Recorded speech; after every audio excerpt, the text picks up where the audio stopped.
Et parce qu'on ne pouvait pas finir cette émission sans parler de tout le volet gynécologique. Et oui, une femme enceinte a besoin d'un suivi, a besoin d'un gynécologue. Ça devient son soutien, son support moral, celui qui va, ou celle bien sûr, qui va l'écouter quand ça ne va pas, qui va lui remonter le moral quand ça ne va pas et qui va la booster quand il le faut. Et bien, le gynécologue qui se prête au jeu avec nous, c'est le docteur Hicham Ben Abbas Taadji. Bonjour docteur, merci d'être là. Merci de votre invitation. Alors justement, est-ce que parfois vous êtes aussi le psy de vos patients enceintes? C'est pas parfois, c'est presque toutes les fois et c'est un grand honneur. D'ailleurs, quand on me demande pourquoi j'ai fait gynéco, je dis pour ça, parce que justement vous avez l'intimité psychologique des femmes et c'est un grand honneur que d'être à la hauteur et de l'écouter. C'est un plaisir et encore une fois un grand honneur. Alors justement, le suivi est important, docteur Taadji. Fondamental. Avant, on disait, je vais utiliser l'expression en arabe, c'est vrai, avant, on mourait beaucoup en couches au cours de la grossesse. Et donc, c'est très important d'avoir un suivi pour dépister les grossesses à risque. 90% des grossesses se déroulent normalement, mais il y a quand même des fois où donc, il y a des complications, et ces complications donc, peuvent être mortelles. Et donc, c'est très important de dépister dès le début. Je dirais juste une chose très simple. Quand j'étais à l'hôpital, les gens viennent dire « bon, c'est mon terme, il faut que j'accouche ». D'accord. Quand est-ce que vous êtes tombée enceinte? Ah, je ne sais pas. Si on n'a pas une datation précoce de la grossesse à son début, on ne peut pas savoir quand est-ce que la grossesse se termine. Vous voyez toujours ça, docteur Taadji? Beaucoup moins fréquemment en privé, c'est vrai. Mais ça arrive quand même. Parce que la grossesse dépassée, après 42 semaines d'aménorrhée, est quand même à des complications. Il y a des morts fœtales, tout simplement parce que le placenta, employer un terme technique, la sénescence placentaire, le placenta vieillit, et donc il y a moins d'échanges, il y a moins d'eau, et le bébé souffre. Absolument. Donc, on va y aller étape par étape. Premier trimestre, premiers examens importants. Premier trimestre, donc dès que la femme a un retard de règles, venir chez son gynécologue ou tout simplement chez son médecin généraliste pour faire une petite échographie pour dater cette grossesse, pour s'assurer qu'elle est enceinte. Okay. Puis, donc on peut demander à ce moment-là, d'ailleurs on va voir est-ce que c'est une grossesse qui évolue bien, est-ce que c'est pas un œuf clair qui va évoluer vers une fausse couche, ou bien est-ce que c'est une grossesse avec un bébé qui est en train de grandir et qui va évoluer normalement, a priori. Deuxième échographie, par exemple. Quand est-ce qu'on est fixé si c'est un œuf clair ou une grossesse qui évolue bien? L'œuf clair, c'est tout simplement une grossesse qui n'évolue pas. Donc il y a un œuf, il y a un sac sans embryon dedans. Donc à 6 semaines, 7 semaines. Et ça peut s'arrêter à n'importe quel moment. Ça peut évoluer jusqu'à 9 semaines, 11 semaines. À un certain moment, il s'arrête. Donc espérons, enfin on est là pour parler des grossesses qui vont évoluer normalement.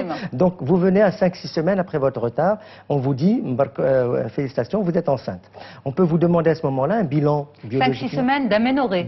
Ça veut dire 1 semaine, 2 semaines après le retard. Après le retard de règles, tout à fait. À ce moment-là, on vous dit, donc on vous demande un bilan qui n'est pas systématique, mais on peut rechercher éventuellement une NFS pour voir est-ce que vous n'êtes pas anémique. Une numérotation, formule. Une numération, formule sanguine pour voir est-ce que vous n'êtes pas anémique. Absolument. On peut demander par exemple une glycémie. C'est un prélèvement de sang. On peut demander une glycémie à jeun pour voir est-ce que vous n'êtes pas diabétique. D'accord. Ce n'est pas systématique. On peut demander le groupage, parce que les groupages rhésus négatifs sont des grossesses à risque qu'il faut suivre particulièrement. Forcément, c'est une grossesse à risque quand on a... parce que le rhésus négatif fait que la dame ne connaît pas l'antigène rhésus.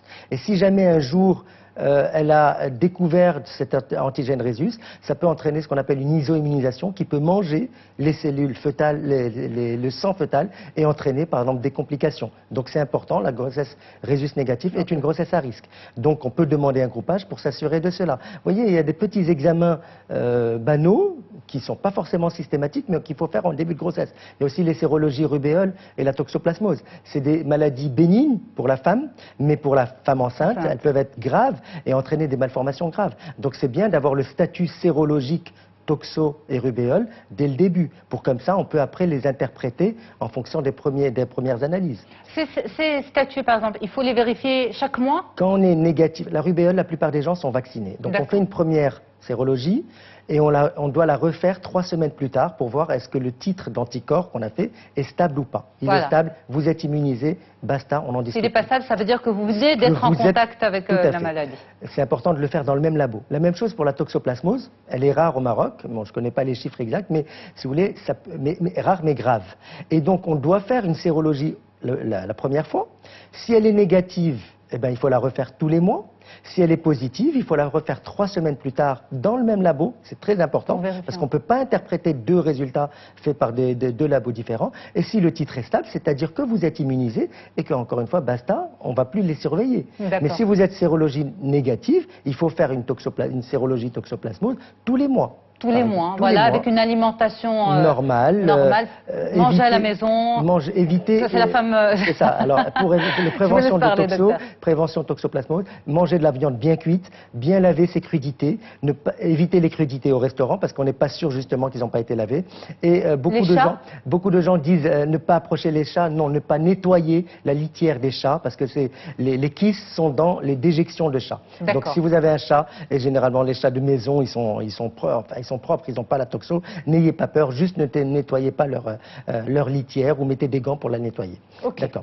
Donc ça, on va le faire à 5, 6 semaines, 7 semaines, 8 semaines, le premier mois où elle découvre qu'elle est enceinte. La première échographie qui est importante, c'est l'échographie de 12 semaines. qu'on appelle l'échographie du premier trimestre. Pourquoi? Parce qu'à ce moment-là, on va mesurer ce qu'on appelle la clarté nucale, c'est-à-dire l'épaississement des parties molles de la nuque derrière. Il y a une clarté qui doit être, dont la taille est corrélée au risque de trisomie 21. Okay. Donc c'est important, et il faut la faire entre 11 et 13 semaines plus 6 jours. Pour avoir ces dates, justement, il faut savoir quand est-ce qu'on est tombé enceinte. On ne peut pas venir comme ça à 14 ou 15 semaines ou à 10 faire une échographie, c'est assez précis. Si vous voulez avoir un calcul de risque, de faire le risque d'avoir un bébé trisomique ou pas. D'accord. Mais en moyenne, pendant les 9 mois de grossesse, il faudrait combien d'échographies? Alors, on dit obligatoirement au minimum 3. Je dis 12 semaines pour mesurer la clarté nucale, s'assurer que le bébé a bien... À 12 semaines, le bébé, l'embryon est totalement formé. Tous les organes sont là. L'échographie morphologique, c'est... L'échographie morphologique, je n'ai pas parlé d'échomorpho là. Oui, mais c'est une échographie. Quel mois? À 12... Parce que souvent, les parents attendent cette échographie morphologique. Alors, la deuxième échographie qui est importante, c'est celle de 22-24 semaines, ou 20-25 semaines, où là, le bébé était totalement formé depuis 12 semaines, mais là, il a grandi. Il a grossi, les organes sont le mieux aptes à être visualisés pour bien voir la tête, le cou, le rachis, le cœur, les poumons, l'abdomen, les reins, la vessie, les membres. Par exemple, je parlerai des membres, les membres, plus le bébé grandit, plus il prend de volume, et plus c'est difficile de voir les membres à 22-25 semaines. Donc par exemple, les membres, il vaut mieux les voir à 12 semaines. S'assurer que, justement, il a 2 pieds, 2 mains.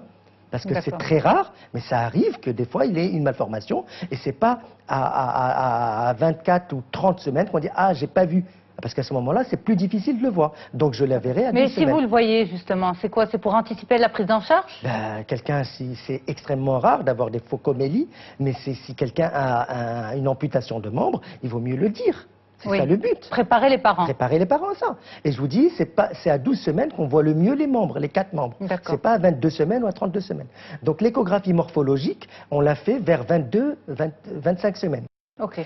Maintenant, avec le développement des échographes qui sont devenus beaucoup plus puissants, on peut faire des échos morphologiques plus précoces à 16, 18, 20 semaines.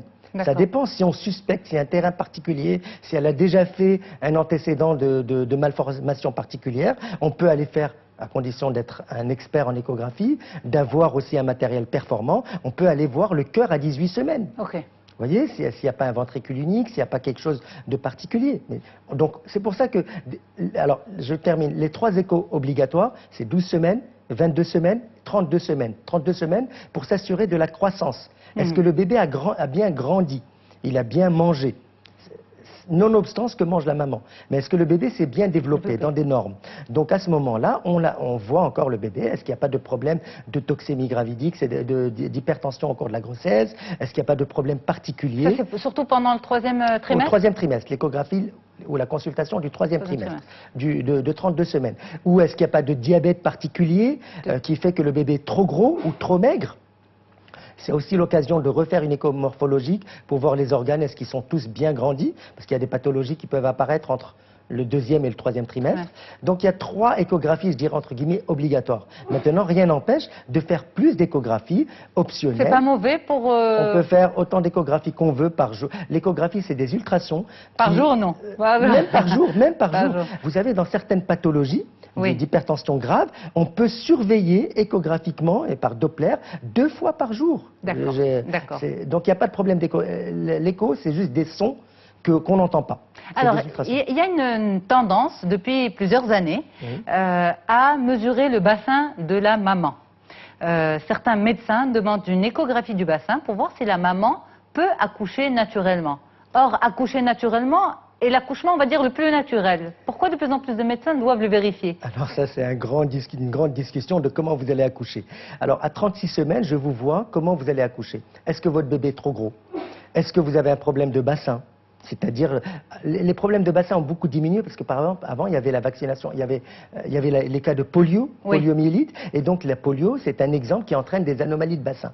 Quand le bassin est anormal, eh ben, ça peut bloquer. Mais aucun bébé n'est jamais resté bloqué dans le ventre de sa maman. Ah si, ça peut survenir. Et justement, ce que ça fait, c'est que ça va éclater le ventre de la maman et elle va mourir, le bébé va mourir et surtout aussi elle risque de mourir. Il y a des présentations justement qui sont, c'est des indications d'emblée de césarienne. Parce qu'aujourd'hui justement les médecins tirent également la sonnette d'alarme sur la surexploitation des césariennes. Surindication des césariennes. C'est un grand domaine, ça c'est un grand sujet de polémique. C'est notre sujet aussi aujourd'hui. C'est un grand sujet de polémique. Pourquoi beaucoup de césariennes? Je dirais en premier lieu parce que les femmes les demandent. En premier lieu, je ne dis pas toujours, bien sûr, il y a des fois où le médecin est pressé, où le médecin va surindiquer une césarienne, c'est vrai, mais la plupart des cas... Vous savez, avant, les femmes vivaient dans la douleur, la douleur était quelque chose de naturel entre guillemets. Oui. Parce que justement... On est enceinte, on accouche, c'est normal d'avoir mal. C'est normal, tu accoucheras dans la douleur, je crois que c'était écrit dans la Bible comme ça. Mais maintenant, justement, nos femmes sont maintenant un peu plus douillettes, elles supportent moins la douleur. Le problème de l'accouchement normal, il est douloureux.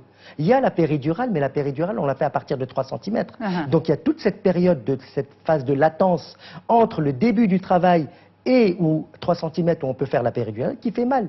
Moi, j'ai eu beaucoup de cas de jeunes filles, de jeunes femmes qui voulaient accoucher par voie basse, et je les laissais accoucher par voie basse, et au bout d'une journée de contraction, elle me dit « Stop, j'en peux plus, je veux une césarienne ». Donc il ne faut pas dire forcément... Autre débat, l'OMS dit oui, pas plus de 15% de césariennes. Mais vous savez, il y a des pays en Chine où ils sont à 50, 60, 70% de césariennes. En Chine, au Brésil, même en France, dans les cliniques privées, je pense qu'ils font plus de 50% de césariennes. C'est une solution de facilité, docteur? C'est une solution de facilité, c'est pas la meilleure solution. C'est vrai qu'il y a un peu plus de risques au cours d'une césarienne. Parce que c'est une chirurgie. Moi, j'insisterai surtout sur la préparation à l'accouchement par voie basse. Absolument. Quand vous voulez accoucher par voie basse, sans problème, à condition qu'il n'y ait pas de contre-indication. Parce que même les pédiatres insistent sur l'importance du passage du bébé par les voies naturelles. C'est une prévention contre certaines pathologies. Quand vous passez dans les voies naturelles, premièrement, il y a un essorage de votre thorax et donc vous évacuez plus l'eau qui est dans le poumon, donc vous faites moins de détresse respiratoire. Deuxièmement, dans le vagin, il y a des microbes, et donc le fait de passer dedans, donc il y a déjà le bébé qui absorbe ces microbes et qui vont constituer sa flore intestinale. Donc c'est très bon. Mais maintenant, par rapport à l'accouchement, je vous dis, quand on veut accoucher par voie basse, il faut se préparer à... Il y a des séances de psychothérapie, de préparation à l'accouchement, de telle manière à mieux supporter sa douleur, mieux se préparer à accoucher. J'insisterai juste par rapport à voir la consultation du médecin pour s'assurer qu'il n'y a pas de contre-indication, qu'il n'y a pas de problème de bassin, qu'il n'y a pas de gros bébé, qu'il y a une bonne présentation. Eh bien, merci beaucoup pour toutes ces explications. Docteur Hicham Ben Abbas Taharji, vous êtes gynécologue à Casablanca. Voilà, c'était une émission spécialement pensée pour les futures mamans. On espère vraiment que vous allez vivre une grossesse sereine parce que c'est une très très belle expérience à vivre en couple, bien sûr. Restez avec nous sur Médien TV, la suite des programmes dans un instant.